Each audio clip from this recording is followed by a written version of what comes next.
Good morning दोस्तों। डीडीपीजी college Lalsot के द्वारा संचालित की जा रही ऑनलाइन क्लास में आपका हार्दिक स्वागत है। एक बार पुनः अभिनंदन है।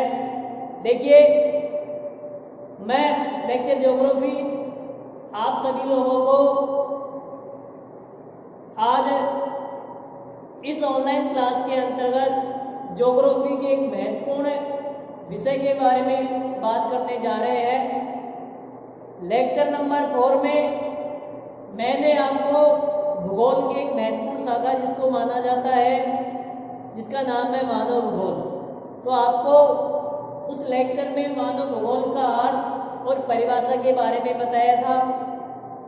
ये मानव भूगोल का अर्थ और परिभाषा आपको सीनियर क्लास की ज्योग्राफी में भी पढ़ने को मिलेगी। उसके साथ ही बीए पार्ट सेकंड ईयर में जो सेकंड पेपर है मानव भूगोल के मूल सिद्धांत, उसके फर्स्ट टॉपिक में भी आपको पढ़ने को मिलेगा कि मानव भूगोल का अर्थ क्या होता है, उसकी परिभाषाएं क्या है, कौन कौन से विद्वानों के द्वारा दी गई है।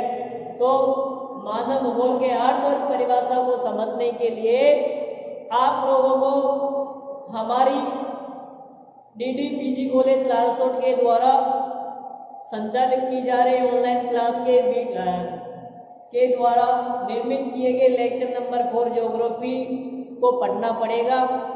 हाँ, अब देखिए, उस मानव भूगोल के अंतर्गत हमने उसके अर्थ और परिभाषा के बारे में पढ़ा था कि मानव भूगोल का अर्थ क्या होता है, मानव भूगोल की परिभाषाएं कौन कौन सी है और कौन कौन से विद्वानों के द्वारा बताई गई है। ठीक है, यहाँ पे मैं आपको एक बार मानव भूगोल का अर्थ तो बता देता हूँ कि मानव भूगोल का शाब्दिक अर्थ होता है मानवीय क्रियाओं का अध्ययन करना, कि भूगोल की वह शाखा जिसके अंतर्गत मानवीय क्रियाओं का अध्ययन किया जाता है मानव भूगोल के नाम से जाना जाता है। परिभाषाएं जो मैंने आपको बताई कि मानव भूगोल की परिभाषाओं में 3 परिभाषाएं महत्वपूर्ण है। वैसे तो बहुत सारी परिभाषाएं अनेक विद्वानों के द्वारा दी गई है, जिसमें से मैंने आपको 3 महत्वपूर्ण परिभाषाएं बताई थी। नंबर 1 आपको बताई फ्रेडरिक रेडजेल की परिभाषा, उसके बाद में नंबर 2 बताई आपको एसी सैंपल के अनुसार मानव भूगोल की परिभाषा, और नंबर 3 में बताया था आपको विडाल डीला ब्लांस के द्वारा दी गई मानव भूगोल की परिभाषा। अब आज के इस लेक्चर नंबर 5 में मैं आपको मानव भूगोल के विकास, उसकी प्रकृति और विषय क्षेत्र के बारे में बताने जा रहा हूँ। थोड़ा सा ध्यान से समझने की कोशिश करना। हाँ, सबसे पहले बात करते हैं मानव भूगोल के विकास को,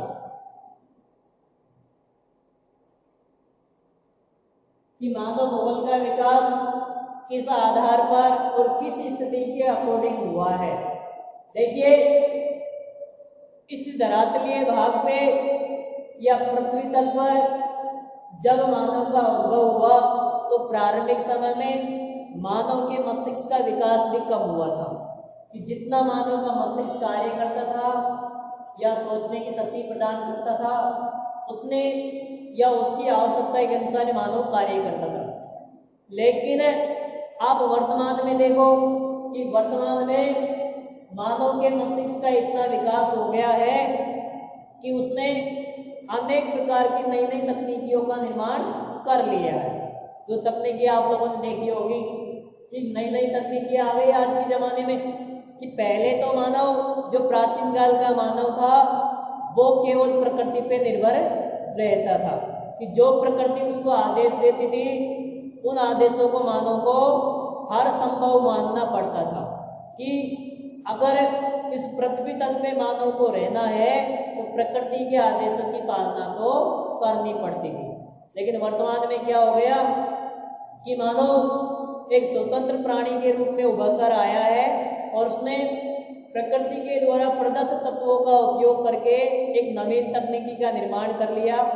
वो तकनीकी किस प्रकार से उभर कर आई है उसको हम मानव भूगोल के विकास क्रम के अंतर्गत पढ़ेंगे। ठीक है, हाँ देखिए, अध्ययन की दृष्टि के आधार पर मानव भूगोल के विकास को 3 कालों में विभाजित किया गया है। कितने कालों में?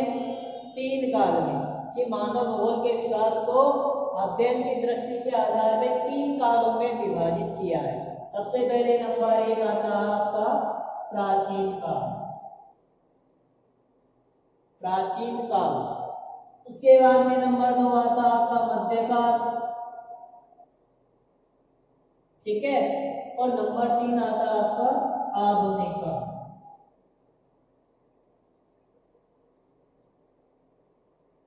हाँ, अध्ययन की दृष्टि के आधार पे हमने मानव भूगोल के विकास क्रम को 3 कालों में विभाजित कर दिया है, प्राचीन काल, मध्यकाल और आधुनिक काल, ठीक है, 3 काल हो गए। हाँ, अब देखिए सबसे पहले बात करते हैं हम प्राचीन काल की, कि मानव भूगोल का जब विकास हुआ है तो मानव भूगोल के इस विकास के क्रम में प्राचीन काल के अंतर्गत क्या क्या कार्य किए गए या कौन कौन से कार्यों को संपादित किया गया। देखिए हम बात करते हैं इस पृथ्वी तल पे मानव के उद्भव के समय की। जब पृथ्वी तल पर मानव का उद्भव हुआ था वो प्राचीन काल के नाम से जाना जाता है, और उस प्राचीन काल के अंतर्गत मानव के पास किसी भी प्रकार की सुविधाओं का विकास नहीं हुआ था, अर्थात मानव के पास किसी भी प्रकार की सुविधाएं उपलब्ध नहीं थी। मानव अपने प्रत्येक प्रकार के कार्यों के लिए पूर्ण रूप से प्रकृति पर निर्भर रहता था। इस प्राचीन काल की सबसे महत्वपूर्ण विशेषता है कि मानव पूर्ण रूप से प्रकृति पर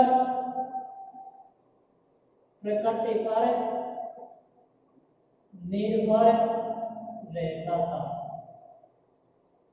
मानव पूर्ण रूप से प्रकृति पर निर्भर रहता था।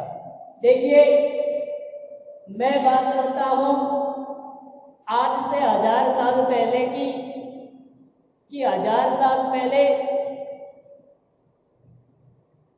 गांव में या ग्रामीण क्षेत्रों में 100 में से 90% या 99% लोगों के पास घड़ी उपलब्ध नहीं थी, घर में बिजली नहीं थी, ठीक है। तो लोग क्या करते थे कि जब घड़ी उपलब्ध नहीं थी तो गांव की जो महिलाएं थी वो महिलाएं अंतरिक्ष में दिखने वाले तारों के समूह के आधार पे समय का अंदाजा लगा लेती थी, या फिर सुबह के टाइम गांव में जो मुर्गा बोलता था उस मुर्गे की आवाज को समय का साक्षी मानकर महिलाएं अपने नित्य कार्य करते थे। तो वो समय था पूर्ण रूप से प्रकृति पर निर्भर रहने का। देखिए अगर वो महिलाएं उस मुर्गे की आवाज को सुनकर के अगर सुबह जल्दी नहीं उठती थी तो उनका घर का नित्य कार्य संपादित समय के अनुसार नहीं होता था। तो मैंने आपको पहले ही बता दिया कि प्राचीन काल में मानव पूर्ण रूप से प्रकृति पर निर्भर था। प्रकृति के द्वारा दिए जाने वाले आदेशों की मानव को हर संभव पालना करनी पड़ती थी। कि जैसे आज के टाइम में तो मानव ने नई तकनीकी का निर्माण कर लिया है और बिजली से चलने वाले पंखे का निर्माण कर लिया जिससे हमको हवा प्राप्त होती है, ठीक है। लेकिन जब बिजली का निर्माण नहीं हुआ था तो मानव के पास पंखा थोड़ी था, वो केवल प्राकृतिक हवा का या प्राकृतिक तत्वों के द्वारा निर्मित जो हवा करने के साधन थे उनका उपयोग करता था, ठीक है। लेकिन उस टाइम हमारे पास ये सुविधा थोड़ी थी कि बिजली चला ले और पंखा स्टार्ट हो जाएगा, ऐसा संभव नहीं था क्योंकि वो प्राचीन काल था। और प्राचीन काल में मानव पूर्ण रूप से प्रकृति पर निर्भर था, ठीक है। ये हमारा प्राचीन काल है और इस प्राचीन काल में मानव पूर्ण रूप से अपने प्रत्येक प्रकार के कार्य के लिए प्रकृति पर निर्भर रहता था।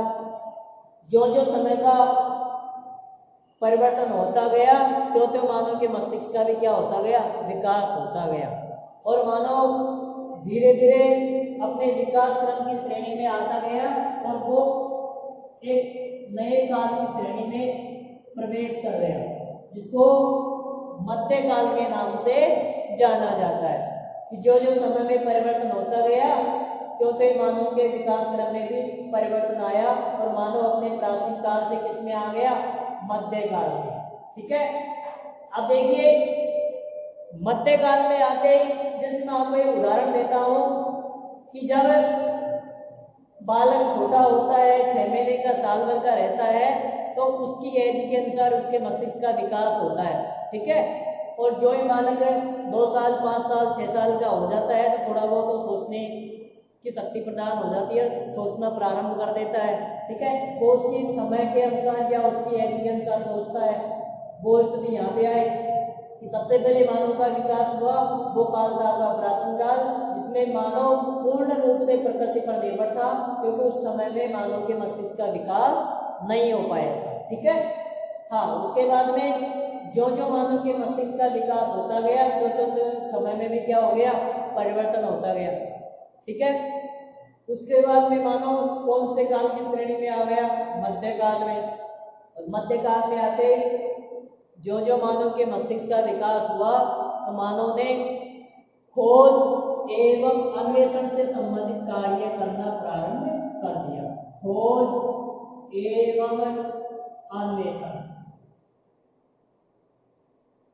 कि मध्यकाल में मानव ने इस पृथ्वी तल पर अनेक प्रादेशिक प्रदेशों की खोज करना प्रारंभ किया, अनेक तत्वों को खोजना प्रारंभ किया और उनका अनुसंधान करने का कार्य भी किया था, अन्वेषण से संबंधित भी कार्य किया। कि मानव जैसे मान लो अगर किसी एक निश्चित स्थान पे रह रहा हो तो दूसरे क्षेत्रों में जाने की कोशिश करने लगा कि आसपास के क्षेत्रों में क्या है। ठीक है, वो कार्य मध्यकाल में किया जाने लगा। कि मध्यकाल में खोज एवं अन्वेषण से संबंधित कार्य किए जाने लगा। कि यहाँ तक इस काल में आते ही मानव ने प्रकृति के द्वारा प्रदत्त तत्वों का उपयोग करके उनका वास्तविक स्थिति में उपयोग करके उन पर एक नए नए शोध या फिर एक नए तत्वों की खोज करने का कार्य प्रारंभ कर दिया। वो आपका मध्यकाल आता है जिसमें केवल खोज एवं अन्वेषण से संबंधित कार्य किया जाने लगा।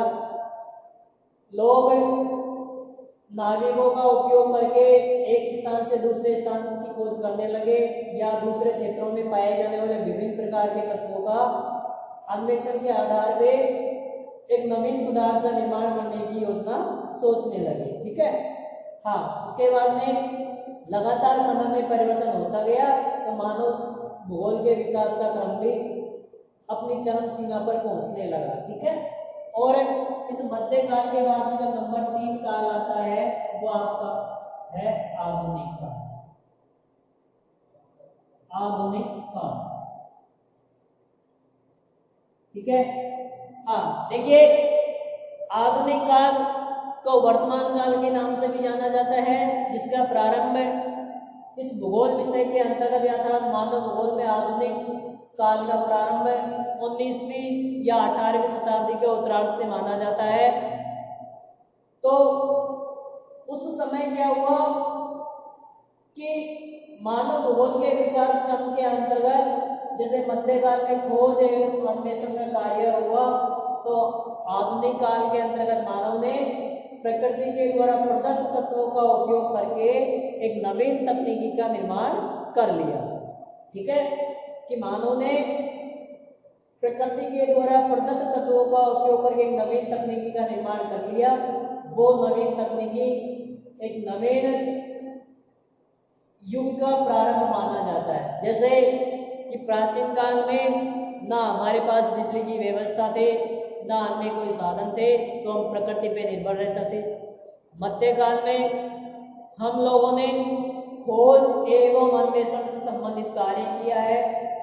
उसके बाद में आधुनिक काल के अंतर्गत हम लोगों ने प्रकृति के द्वारा प्रदत्त तत्वों का उपयोग करके एक नवीन तकनीकी का निर्माण कर लिया। अर्थात आधुनिक काल के अंतर्गत हम लोगों ने नवीन तकनीकी का निर्माण किया है।